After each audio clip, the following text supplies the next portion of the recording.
దీంట్లో ఒక సన్న నీడిల్ ఉంటుంది, అది చెప్పాము, సన్న నీడిల్ ఉంటుంది, దాని ద్వారా చేస్తాం. కానీ ఇక్కడ మనం ఏంటంటే అవి మన ప్రేక్షకుల కోసం ఏం చెప్తున్నాం అంటే ఆక్యుపంక్చర్ కష్టం కాబట్టి ఆక్యుప్రెషర్ చేసుకోమని చెప్తున్నాం. ప్రెషర్ కోసం ఇలాంటిది ఒక జిమ్మి అంటారు దీన్ని, జిమ్మి. ఇది ఆక్యుప్రెషర్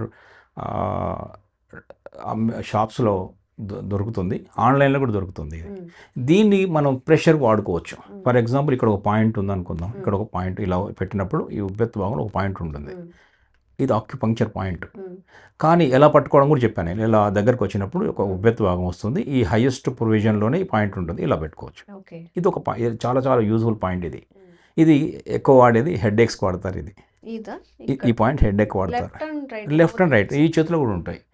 ఈ బైలేటరల్ అంటాం దీన్ని. ఈ చేతిలో కూడా ఇలా ఉంటుంది. ఇది ఒక పాయింట్, ఇది LI4 అంటారు ఈ పాయింట్. బట్ ఎనీవే ఇలా ఒక్కొక్క ఆక్యుపంక్చర్ పాయింట్కి ఒక్కొక్క నెంబర్స్ ఉంటాయి.